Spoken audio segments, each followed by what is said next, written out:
बेलन यही है ना। सबसे पहले बेलन देखेंगे होता कैसा है।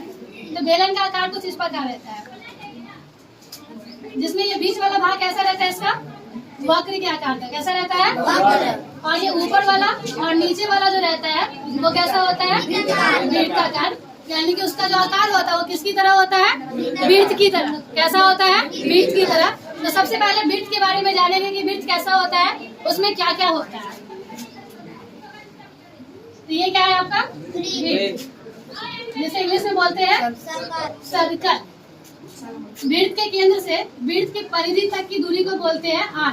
आर यानी कि आपका त्रिज्या, जिसे इंग्लिश में बोलते हैं रेडियस। इसे कैसे सूचित किया जाता है, स्मॉल आर से। फिर यहाँ भी केंद्र से लेकर परिधि तक के बीच की दूरी फिर क्या आ जाएगा, आर। और यहाँ पे आर प्लस आर क्या हो जाता है, डी, जिसे क्या बोलते हैं, डायामीटर। व्यास और किससे लिखते हैं, डी से। इसके बीच में आप रिलेशन भी निकाल सकते हैं। जो आपका डी है वो किसके बराबर है, आर प्लस आर। और आर प्लस आर क्या हो जाएगा, 2r। यानी कि डी बराबर क्या आ जाएगा, 2r। यहाँ से आर भी निकाल सकते हैं, आर बराबर क्या आ जाएगा, डी बाई। कैसे, क्योंकि यहाँ पे 2 क्या कर रहा है, मल्टीप्लाई कर रहा है, तो बराबर की साइड आगे क्या करेगा, डिवाइड करेगा। और आर बराबर क्या आ जाएगा, डी बाई 2।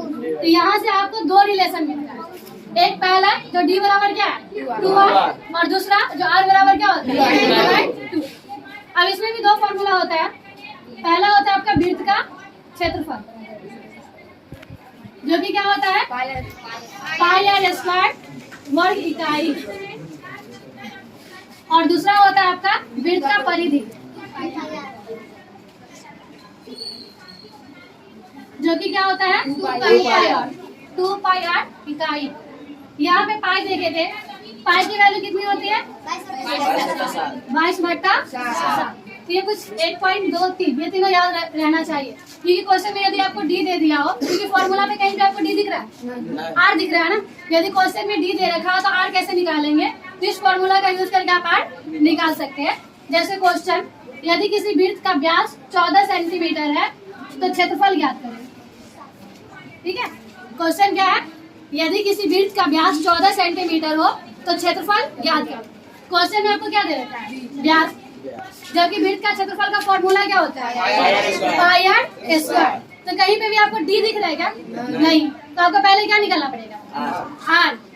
लास्ट बेंच, तो आर कैसे निकालेगा, इस फॉर्मूला के थ्रू। आर बराबर क्या आ जाएगा, डी बाई 2। डी की वैल्यू कितना है, 14/2, तो 2 7 14। तो यहाँ से अब आपको क्या मिल गया, आर मिल गया। आप इजीली फॉर्मूला लगा सकते हैं। तो क्षेत्रफल बराबर क्या आ जाएगा, पाई आर स्क्वायर। पाई की वैल्यू आर स्क्वायर का मतलब आर को कितने बार लिखते हैं, 2 बार, यानी कि 7 गुने 7। और यहाँ से सॉल्व करके आप क्या निकाल सकते हैं, क्षेत्रफल निकाल सकते हैं। तो ये आपका हो गया पूरा वृत्त। आप पढ़ेंगे बेलन।